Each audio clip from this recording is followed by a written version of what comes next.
Hello friends, എല്ലാവർക്കും good morning. അപ്പോൾ ഇഷ്ടമാത്രത്തിൻ്റെ ഇന്നത്തെ ഒരു സൂപ്പർ ഹിറ്റ് വിശേഷത്തിലേക്ക് എല്ലാവർക്കും സ്വാഗതം. അങ്ങനെ നമ്മുടെ ഇഷിതയും കൊണ്ട് ആകെ ചുറ്റിക്കറങ്ങി നടക്കുകയായിരുന്നു മഹേഷ്. അപ്പോൾ മഹേഷ് അതിൻ്റെ ഇടയ്ക്ക് രണ്ട് പിള്ളേരെ കാണുകയാണ്. അപ്പോൾ അന്ന് ആ പാർക്കിൽ വെച്ച് കണ്ട് തന്നെ പിള്ളേരാണ് നമ്മുടെ ഇഷിതയെയും മഹേഷിനെയും കാണുന്നത്. നിങ്ങൾക്ക് ഇത് തന്നെ തൊഴിലുള്ളോ? വെറൈറ്റി ലവ് സീനുകളാണല്ലോ നിങ്ങൾ കാണിച്ചു കൂട്ടുന്നതെന്നൊക്കെ പറഞ്ഞപ്പോഴേ പിള്ളേരെ പൊയ്ക്കണ്ടേ എന്ന് പറയാ. അങ്ങനെ ആ പിള്ളേരെ അവിടെ നിന്ന് പോവാണ്. ഇഷിത, നമുക്കിനി വീട്ടിലേക്ക് മടങ്ങിയാലോ എന്ന് പറഞ്ഞപ്പോഴേക്കും നമുക്ക് മടങ്ങാമല്ലോ. അല്ല, കുട്ടി എത്രാം ക്ലാസ്സിലാണ് പഠിക്കുന്നത്? ഞാൻ 8Bയിലാണ് പഠിക്കുന്നത്. അല്ല, ചേട്ടൻ എത്രാം ക്ലാസ്സിലാണ് പഠിക്കുന്നത് എന്ന് ചോദിക്കുമ്പോൾ നമ്മുടെ മഹേഷ്, ഞാൻ 10th Cയിലാണ് പഠിക്കുന്നത്. കുട്ടിയുടെ സൈക്കിളിൽ എന്നെ കയറ്റാവോ എന്ന് ചോദിക്കുമ്പോൾ, അയ്യോ, ഞാനത് അങ്ങോട്ട് പറയാനിരിക്കുകയായിരുന്നു. കുട്ടി എന്തെങ്കിലും വിചാരിക്കുമെന്ന് വിചാരിച്ചാ പിന്നെ ഞാനൊന്നും മിണ്ടാതിരുന്നത്. വാ കയറിക്കോ എന്ന് പറഞ്ഞുകൊണ്ട് മഹേഷും ഇഷിതയും കൂടി സൈക്കിളിൽ കയറി പോവുകയാണ്. ഈ സമയം തന്നെ നമ്മുടെ മഞ്ജിമയാണെങ്കിൽ രാത്രി ഉറക്കത്തിൽ ഭയങ്കര ദാഹിക്കുന്ന സമയത്ത് ഫ്രിഡ്ജിൽ നിന്ന് കുറച്ച് വെള്ളം കുടിക്കാമെന്നൊക്കെ വിചാരിച്ചുകൊണ്ട് വന്ന് ഫ്രിഡ്ജിൽ നിന്ന് എടുത്ത് കുറച്ച് വെള്ളമൊക്കെ കുടിക്കുക. ആ സമയത്താണ് പെട്ടെന്നൊരു ഞെട്ടിക്കുന്നൊരു കാഴ്ച നമ്മുടെ മഞ്ജിമ കാണുന്നത്. അപ്പോൾ മഞ്ജിമ നോക്കിക്കഴിഞ്ഞപ്പോഴേക്കും ഡോറ് തനിയെ തുറക്കാനായിട്ട് ശ്രമിക്കുക. അപ്പോൾ ദൈവമേ, പുറത്തുനിന്ന് ആരും തുറക്കാനായിട്ട് ശ്രമിക്കുകയാണല്ലോ, ദൈവമേ എനിക്ക് കള്ളന്മാരും വല്ലതും ആയിരിക്കുമോ എന്നൊക്കെ പേടിച്ച് മഞ്ജിമ ഒരു കത്തി എടുക്കുകയാണ്. ആ ഫ്രൂട്ട്സ് കട്ട് ചെയ്യാൻ വെച്ച് കത്തി എടുത്തിട്ട് ഇങ്ങോട്ട് കയറി വാടാ, നിന്നെ ഞാൻ ഇപ്പം ശരിയാക്കി തരാം, നിന്നെ ഞാൻ കൊന്നു കൊല വിളിക്കുക എന്നൊക്കെ പറഞ്ഞുകൊണ്ട് കത്തി ഇങ്ങനെ കുത്താൻ വേണ്ടി രീതിയിൽ നിൽക്കുക. അപ്പോൾ നമ്മുടെ മഹേഷും ഇഷിതയും കൂടിയാണ് ആ ഡോറും തുറന്നുകൊണ്ട് കയറി വരുന്നത്. അപ്പോൾ ഇവരെ കണ്ടു കഴിഞ്ഞപ്പോഴേക്ക് നിങ്ങളോ? അയ്യോ, മഞ്ജിമ ചേച്ചി എന്താ കത്തിയൊക്കെ ആയിട്ട് എന്ന് ചോദിക്കുകയാണ്. അത് വെറുതെ അല്ല, മഞ്ജിമ ചേച്ചിക്ക് ഉറക്കമൊന്നുമില്ലേ? ഞാൻ ഉറങ്ങാതിരിക്കുകയോ? ഞാൻ ഈ വീടിൻ്റെ ഉള്ളിൽ തന്നെ ഉണ്ട്, വേറെ എങ്ങും പോയിട്ടില്ല. അല്ല, നിങ്ങളിത് എവിടെയാണ് ചുറ്റാനായിട്ട് പോയത് എന്ന് ചോദിക്കുകയാണ്. അത് പിന്നെ ഞങ്ങൾ ചുമ്മാ പുറത്തേക്ക് ചുമ്മാ കറങ്ങിയെടുക്കാനായിട്ട്. എടാ, നിനക്ക് വേറെ ഒരു പണിയില്ലേ? ഇവളെയും കൊണ്ട് പുറത്തു പോയി ചുറ്റിക്കറങ്ങി നടക്കുന്നതല്ലേ? എന്നിട്ട് എന്തെങ്കിലും വന്നു കഴിഞ്ഞാൽ എല്ലാ കുറ്റങ്ങളും എൻ്റെ പേരിലോട്ടാവും. ഇതൊക്കെ അല്ലേടാ നിൻ്റെ ഉദ്ദേശം? അതൊന്നും ഇവിടെ നടക്കാൻ പോകുന്നില്ല. ഞാൻ ഈ കാര്യം എല്ലാവരോടും പറയും എന്നൊക്കെ പറഞ്ഞുകൊണ്ട് മഞ്ജിമ അവിടെ നിന്ന് പോവാണ്. അപ്പോൾ മഞ്ജിമ പോയി കഴിഞ്ഞപ്പോഴേക്ക് ഇഷിതയാണെങ്കിൽ, അയ്യോ, ഇനിയിപ്പോൾ അവരോടൊക്കെ ചെന്ന് പറയണമെങ്കിൽ പറയട്ടേന്നേ, ഒരാഗ്രഹം തോന്നി നമ്മൾ പോയി, അത്രയേ ഉള്ളൂ. പിന്നെ തിരിച്ചിങ്ങോട്ട് വരികയും ചെയ്തല്ലോ. പിന്നെ സെക്യൂരിറ്റിക്ക് കൈമടങ്ങ് കൊടുത്തത് കൊണ്ട് സൈക്കിൾ എടുത്ത കാര്യമൊന്നും ആരോടും പറയാനായിട്ട് പോകുന്നില്ല. അതൊരു ഐഡിയ തന്നെയാണ്. അയ്യോ ഇഷിത, ഇനി ഇവിടെ കൂടുതൽ സമയം നിൽക്കണ്ട. മറ്റുള്ളവരൊക്കെ എണീറ്റ് എല്ലാ വിവരങ്ങളും അറിയും. അതിനു മുമ്പ് തന്നെ പോയി കിടക്കാനൊക്കെ വരട്ടെ. കിടക്കുന്നതിന് മുമ്പേ എനിക്ക് ലെമൺ ടീ വേണം. ലെമൺ ടീയോ? ആ ലെമൺ ടീ മഹേഷ് തന്നെ ഉണ്ടാക്കണം. അയ്യോ, അപ്പോൾ അടുക്കളയിൽ കയറണ്ടേ? പിന്നെ അടുക്കളയിൽ കയറാതെ ലെമൺ ടീ ഉണ്ടാക്കാൻ പറ്റുമോ മഹേഷേ? ലെമൺ ടീ മഹേഷ് എനിക്ക് ഉണ്ടാക്കി തരണം. ഇത് കേട്ട മഹേഷ്, എൻ്റെ ദൈവമേ, ഇത് വലിയ പുലിവാലായാലും എന്താ പറഞ്ഞേ? ഒന്നുമില്ല, ഇപ്പം തന്നെ വേണോ അല്ലെങ്കിൽ നാളെ മതിയോ എന്ന് ഞാൻ ചോദിച്ചതാണ്. ഇപ്പം തന്നെ വേണം എനിക്ക് ലെമൺ ടീ. മഹേഷ് എന്നെ ഉണ്ടാക്കി തരണം. ശരി, ഞാൻ ഉണ്ടാക്കി തരാം ഇഷിത. എങ്കിലേ ചെല്ല് എന്നും പറഞ്ഞുകൊണ്ട് മഹേഷിന് അടുക്കളയിലേക്ക് പറഞ്ഞു വിടുക. അപ്പോൾ മഹേഷ് ആണെങ്കിൽ ലെമൺ ടീ ഉണ്ടാക്കുന്ന ധൃതിയിൽ, ഇത് വല്ലാത്തൊരു കെണിയായിപ്പോയി. മനഃപൂർവ്വം പറഞ്ഞതാണ് ഇഷിത. എൻ്റെ ദൈവമേ, ഈ പെണ്ണുങ്ങളിലേക്കൊരു പ്രസവം വലിയ സംഭവമാണെന്നും പറഞ്ഞുകൊണ്ടാണ് ഈ പെണ്ണുങ്ങളൊക്കെ ഇരിക്കുന്നത്. അപ്പോൾ ഇഷിത ഇതെല്ലാം വാദിക്കരുന്നിങ്ങനെ കേൾക്കുന്നതുകൊണ്ട് ഇഷിതയ്ക്ക് ചിരി സഹിക്കാൻ പറ്റുന്നില്ല. അപ്പോൾ മഹേഷ് വീണ്ടും പറയണം, ഓപ്പറേഷൻ ആയിരുന്നെങ്കിൽ ഒന്നും അറിയണ്ടായിരുന്നു, വേദന അറിയണ്ട, ഒന്നും അറിയണ്ട, കണ്ണ് തുറക്കുമ്പോൾ കുഞ്ഞ് അരികത്തും ഉണ്ടാവുക താനും. ഇതിപ്പോൾ അങ്ങനെയല്ലല്ലോ. ഇവർക്കൊക്കെ എന്തറിയാൻ, ഇവരിങ്ങനെ പ്രസവിച്ച് കിടക്കുന്നു. പക്ഷേ മനോവേദനകൾ മുഴുവനും ആണുങ്ങളല്ലേ അനുഭവിക്കുന്നത്. അതൊന്നും പറഞ്ഞാൽ ഇവർക്ക് മനസ്സിലാവില്ലല്ലോ എന്നൊക്കെ ഇങ്ങനെ പിറുപിറുത്തോണ്ടിരിക്കുകയാണ്. അങ്ങനെ ലെമൺ ടീ എടുത്ത് നാരങ്ങ ഇങ്ങനെ പിഴിഞ്ഞൊഴുക്കുകയാണ് ഈ ചായയിലേക്ക്. കഴിഞ്ഞപ്പോഴേക്കും ഈ ടീ കൊണ്ടേ കൊടുത്താൽ പറയും ലെമൺ ടീ വേണമെന്ന്. ഇനി അവ ലെമൺ ടീ കൊണ്ടേ കൊടുത്താൽ പറയും ബ്ലാക്ക് ടീ എവിടെയെന്ന്. ഇങ്ങനെ ഓരോരോ ചോദ്യങ്ങളും ചോദിക്കുന്നത്. ഇത് വല്ലാത്തൊരു കഷ്ടമായി പോയി. എൻ്റെ ദൈവം, ഇതെല്ലാം തകിടം മറിയാണല്ലോ. കാര്യങ്ങളെല്ലാം സാധിച്ചു കൊടുത്തല്ലേ മതിയാവുള്ളൂ. ഞാനങ്ങനെ വാക്കും കൊടുത്തു പോയില്ലേ. ഇതുകൊണ്ട് തന്നെ ഇഷിതയ്ക്ക് കൊടുക്കാം എന്നൊക്കെ വിചാരിച്ചുകൊണ്ട് നമ്മുടെ മഹേഷ് ഇങ്ങനെ തിരിഞ്ഞു നോക്കിക്കഴിഞ്ഞപ്പോഴേക്കും ഇഷിത നെട്ടനെ ഇങ്ങനെ നിൽക്കുക. ഇഷിത, താൻ റൂമിലേക്ക് പോയില്ലായിരുന്നോ? ഇവിടെ നിൽക്കുകയായിരുന്നോ? ഇതെപ്പോൾ വന്നു? മഹേഷ് പറയുന്ന ഒന്നും ഞാൻ കേട്ടില്ല. ഇപ്പം വന്നതേ ഉള്ളൂ. ഇഷിത, ഈ ലെമൺ ടീ ഒന്ന് കുടിച്ചു നോക്കിയേ. അതെ, ഒരു കപ്പും കൂടി ഇങ്ങ് എടുത്തേ. അങ്ങനെ മഹേഷ് ഒരു കപ്പ് കഴുകി അങ്ങോട്ട് എടുക്കുകയാണ്. അതിൽ നിന്ന് കുറച്ച് പകുത്ത് നേരെ മഹേഷിന് കൊടുക്കുകയാണ്. എന്നാ കുടിക്ക്. ആ കുടിക്കാൻ വരട്ടെ, ചേഴ്സ് അടിക്കെന്നും പറഞ്ഞുകൊണ്ട് ചേഴ്സ് അടിക്കുക. കുടിച്ചു നോക്കിയേ. അപ്പോൾ നമ്മുടെ മഹേഷിന് ഭയങ്കരമായിട്ട് ഇഷ്ടപ്പെട്ടു. ഇഷിതയും അതേപോലെ തന്നെ ചായയൊക്കെ കുടിക്കുക. ഇനി ഇഷിതയ്ക്ക് എന്താണാവോ ഈ രാത്രിയിൽ ആഗ്രഹം എന്ന് ചോദിക്കുമ്പോൾ നമ്മുടെ ഇഷിതയാണെങ്കിൽ സ്നേഹത്തോടെ മഹേഷിനെ അങ്ങോട്ട് കെട്ടിപ്പിടിക്കുകയാണ്. ആ സ്നേഹം അങ്ങോട്ട് പ്രകടിപ്പിക്കുകയാണ്. എടോ, എനിക്ക് വിശ്വസിക്കാനായിട്ട് പറ്റുന്നില്ല. തൻ്റെ ഈ ഒരു മാറ്റമേ, ഈ ഒരു കൂടിച്ചേരലിന് വേണ്ടിയാണോ ദൈവം ഇങ്ങനൊരു വിധി നമുക്ക് തന്നത്?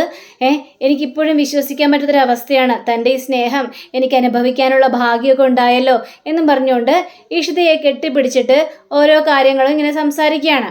അങ്ങനെ പിന്നീട് കാണിക്കുന്നത് നമ്മുടെ സുമിയും അതേപോലെ തന്നെ രചനയും കൂടി സംസാരിക്കുകയാണ്. അപ്പോൾ സുമിയാണെങ്കിൽ ആകാശിൻ്റെ കാര്യത്തെക്കുറിച്ചാണ് സംസാരിക്കുന്നത്. എന്താണ് ആകാശത്തിൻ്റെ കാര്യത്തെക്കുറിച്ച് ഇപ്പോൾ പറയാനുള്ള കാരണം? അല്ല, ഞാനൊരു കാര്യം ചോദിക്കട്ടെ രചന.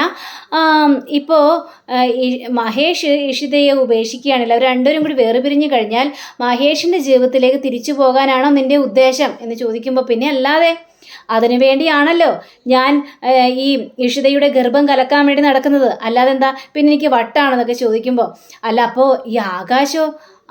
ആകാശിനെ നിനക്ക് ഉപേക്ഷിക്കേണ്ടി വരില്ലേ? അതിന് ഞാനും ആകാശം നിയമപരമായിട്ട് കല്യാണമൊന്നും കഴിച്ചിട്ടില്ലല്ലോ. ഞാൻ പല പ്രാവശ്യം ആകാശിനോട് പറഞ്ഞു നോക്കി നമുക്ക് കല്യാണം കഴിച്ചാലോ എന്ന്. പക്ഷേ ആകാശിന് അതിനോട് യാതൊരു താല്പര്യവുമില്ല. ആകാശം മാറി പോവുകയാണ് ചെയ്തത്. അപ്പം പിന്നെ എൻ്റെ ജീവിതം നിലനിൽക്കലാവണ്ടേ?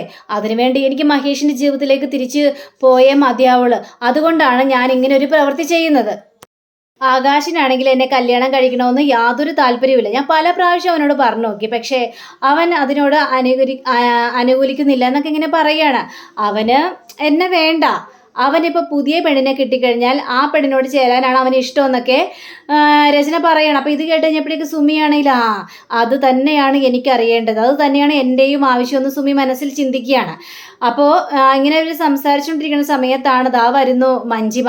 അപ്പോൾ മഞ്ജിമയെ കണ്ടുകഴിഞ്ഞപ്പോഴേക്കും രചന ചോദിക്കുകയാണ്, നീ എന്താ ഇത്ര ലേറ്റ് ആയത്? നീ ഇപ്പോഴാണോ വരുന്നതൊക്കെ ചോദിച്ചപ്പോഴേക്കും, അതേ നിങ്ങളെപ്പോലെ എനിക്ക് കാറൊന്നുമില്ല കേട്ടോ, എനിക്ക് അവിടെ നിന്ന് ഒരു കണക്കിന് വേണം ഇങ്ങോട്ട് വരാനായിട്ട്. അപ്പോഴേക്കും സുമിയാണെങ്കിൽ നീയേ രചന പറഞ്ഞ കാര്യം സാധിച്ചു കൊടുക്ക്, അപ്പോൾ നിനക്കൊരു കാറ് തരും, ഇത് എൻ്റെ ഗ്യാരണ്ടിയാണ്. രചന നിനക്കൊരു കാറ് മേടിച്ച് തരും, ഉറപ്പുള്ള കാര്യമെന്ന് പറയാണ്. അതെ, ഇഷിതയുടെ കുഞ്ഞിനെ കളയാന്ന് പറഞ്ഞു കഴിഞ്ഞാൽ അത് റിസ്ക്കുള്ള കാര്യമാണ്, നടക്കില്ല എന്ന് മഞ്ജിമ പറഞ്ഞു കഴിഞ്ഞപ്പോഴേക്കും എന്താ നീ പറഞ്ഞത്? രചന ഭയങ്കരമായിട്ട് ഷൗട്ടാവുകയാണ്. അതെ, ഞാൻ പറഞ്ഞ സത്യം തന്നെയാ, ഇഷിതയുടെ കുഞ്ഞിനെ കളയാനൊന്നും പറ്റില്ല. അതെന്താന്ന് ചോദിച്ചത്? അതെ, മഹേഷ് എൻ്റെ മുന്നിൽ വന്ന് ഒരുപാട് ഷൗട്ട് ചെയ്തു. ഞാനും ഇഷിതയും കൂടി കുറച്ച് കശപിശയൊക്കെ ഉണ്ടായിരുന്നു. ആ സമയത്ത് ഞാൻ ഇഷിതയോട് അറിയാതെ ചോദിച്ചു പോയി, നിന്റെ കുഞ്ഞ് പെട്ടെന്ന് അബോഷനായി പോയാൽ നീ എന്ത് ചെയ്യുമെന്ന്.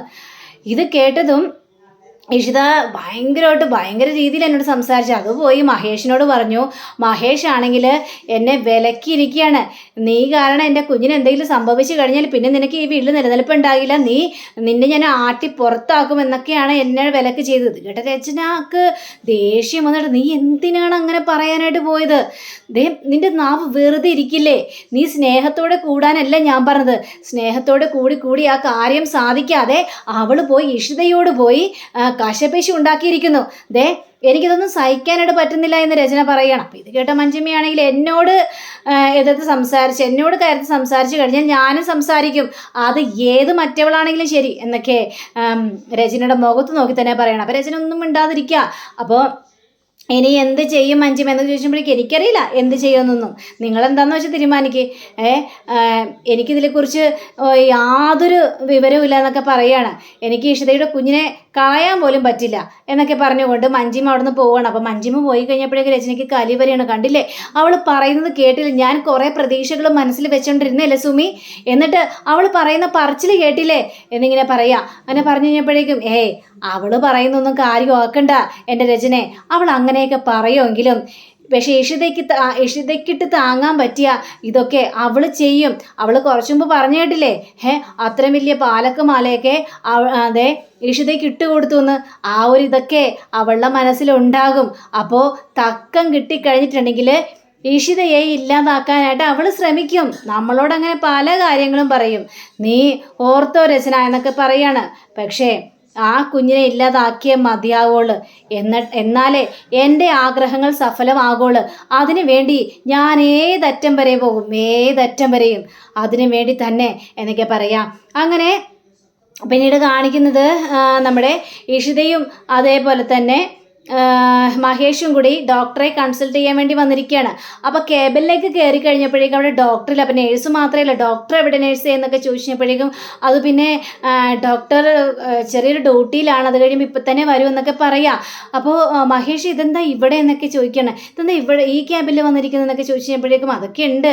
അയ്യോ അപ്പോൾ ഇഷിത മേഡം ഒന്നും അറിഞ്ഞില്ലേ? വേണ്ട വേണ്ട, ഞാൻ പറഞ്ഞുള്ള കാര്യങ്ങളൊക്കെ നിങ്ങൾ പോയിക്കോ എന്ന് നേഴ്സിനോട് പറയാം.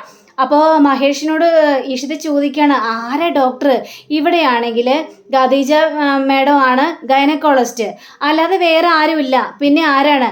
അതെ, ഈ ക്യാബിൽ പുതിയൊരു ഗൈനക്കോളജിസ്റ്റും കൂടി ചാർജ് ചെയ്തിട്ടുണ്ട്. അപ്പോൾ നമ്മൾ അവരെ കാണാൻ വേണ്ടിയാണ് വന്നിരിക്കുന്നത്. എന്നാലും ഒന്ന് മഹേഷേ പറഞ്ഞൂടെ ആരാണെന്ന്?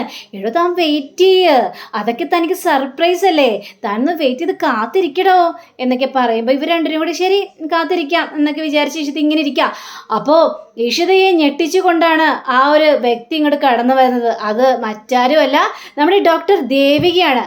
അപ്പോൾ ഡോക്ടർ ദേവികയെ കണ്ടു കഴിഞ്ഞപ്പോഴേക്കും ഇഷിത ആകെ കാലികൊണ്ടൊരവസ്ഥയിലാണ്. അവിടെ നിന്ന് ചാടി എണീക്കുകയാണ്. ഇവരെന്താ ഇവിടെ എന്തിനാ ഇവർ വന്നത്? അപ്പോൾ ദേവികയ്ക്കും ആകെ പേടി തോന്നുകയാണ്. അപ്പോൾ മഹേഷ് ആണെങ്കിൽ എടുത്ത് തന്ന് കൂളാവും. എന്താ മഹേഷ് ഇത്? മഹേഷ് എന്താ എന്നെ കളിയാക്കുവാണോ? എന്നെ കളിയാക്കാൻ വേണ്ടിയാണോ മഹേഷ് ഇങ്ങോട്ട് കൊണ്ടുവന്ന്? അല്ലടോ, വേണ്ട മഹേഷേ. ഇവരെ കൺസൾട്ട് ചെയ്യാൻ വേണ്ടിയാണ് മഹേഷ് എന്നെ കൊണ്ടുവന്നത്. എന്നിട്ട് വേണം എൻ്റെ കുഞ്ഞിനെ ഇല്ലാതാക്കാനായിട്ടല്ലേ?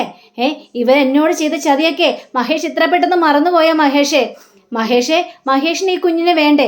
ഈ കുഞ്ഞിനെ മഹേഷിന് വേണ്ടെങ്കിലും എനിക്ക് വേണം എൻ്റെ കുഞ്ഞിനെ. അതുകൊണ്ട് ഇവരുടെ അടുത്ത് വരാനായിട്ട് എനിക്ക് യാതൊരു താല്പര്യമില്ല. ഇവരുടെ മുഖം കാണുന്നത് പോലും എനിക്ക് ഇഷ്ടമില്ലാത്ത കാര്യമാണെന്ന് പറഞ്ഞുകൊണ്ട് ഇഷിത പോകാനായിട്ട് ശ്രമിക്കുമ്പോൾ ഇഷിതയെ തടഞ്ഞു നിർത്തുകയാണ് നമ്മുടെ മഹേഷ്. എടോ, ഞാൻ പറയുന്നൊന്ന് താൻ വ്യക്തമായിട്ടൊന്ന് കേൾക്കണം. അതിനുശേഷം എന്താന്ന് വെച്ചാൽ അത് തീരുമാനിച്ചോ എന്ന് പറയുമ്പോൾ ഇഷിത കണ്ണു മിഴിച്ച് ദേവികയെ തന്നെ നോക്കുകയാണ്. അപ്പോൾ അങ്ങനെയും കാണിച്ചുകൊണ്ടാണ് നമ്മുടെ ഇന്നത്തെ റിവ്യൂ ഇവിടെ അവസാനിച്ചിരിക്കുന്നത്. അടുത്ത റിവ്യൂവിനെ കാത്തിരിക്കുക, സബ്സ്ക്രൈബ് ചെയ്യുക. എല്ലാവർക്കും നല്ലൊരു ദിനം ആശംസിച്ചുകൊണ്ട് തന്നെ നമസ്കാരം. Thank you. See again. Bye by.